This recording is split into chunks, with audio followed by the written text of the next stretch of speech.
Yes, folks, it's finally here. It's the last day of August, and that means the last day of RPG A Day Month.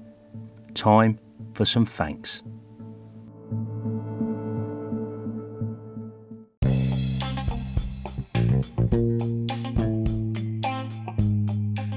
Hello, I'm Colin Green, and you are listening to Spike Pit. First things first, if you don't love RPGs, the chances are you wouldn't be listening to this podcast. I don't always stay on topic, but without RPGs, clearly Spike Pit would not be a thing.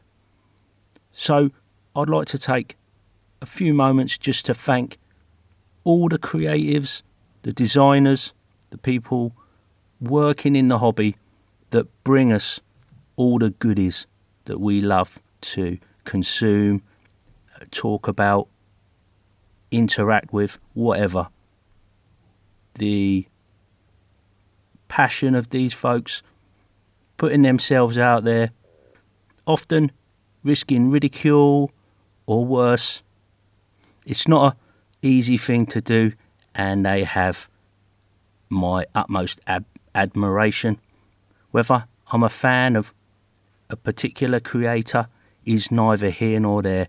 I still admire their staying power and dedication to whatever project it is they're working on.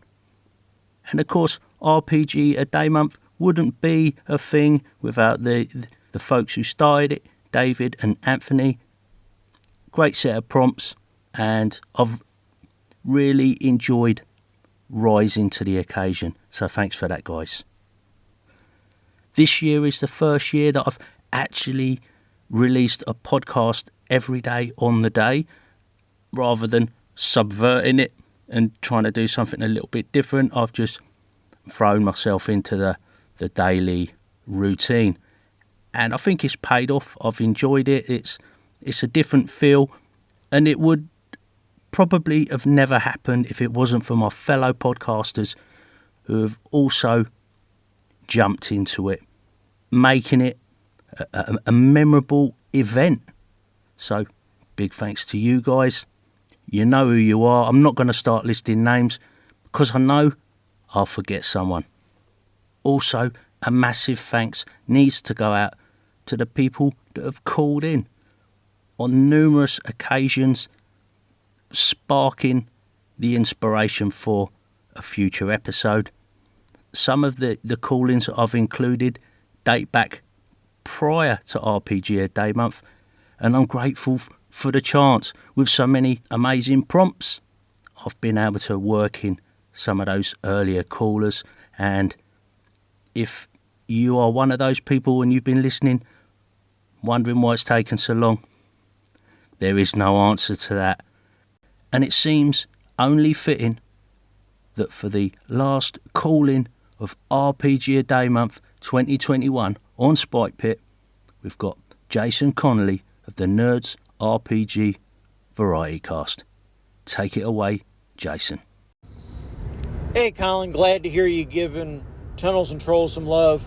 It's a good game. You're right, it does get unwieldy at higher levels, rolling tons of dice. But it's a fun game that doesn't take itself too seriously. And, I don't know, I've always had a soft spot for it. So, good stuff. Talk to you soon. Now, I've got to thank Jason for this one. It's a rather nice segue into perhaps some talk of what's to come in future weeks. I will be starting off in school full-time tomorrow, having completed my SKE course. How that places me in terms of spare time and my RPG hobby, I have absolutely no idea. Suffice to say, I will endeavour to put my mind to gaming as often as I can. Some would say it never leaves gaming. Since Jason called in yesterday and he's called in today, the ongoing theme is likely to be Tunnels and Trolls. I've actually looked at the first edition, as I've said, I've ordered a copy of the 5th edition, the Corgi version, at no small expense. That is winging its way to me as we speak. And I think I'm going to investigate that, like I said. And I hope you will join me for further discussion on that topic.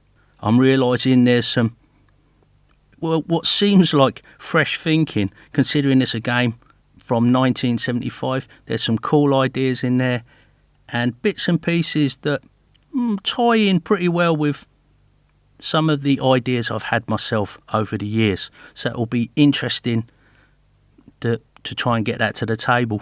And it's probably going to be a solo endeavour initially, which is a bit of a departure from the norm for me. But I'm looking forward to it. I'll have to carve out some time and make it happen.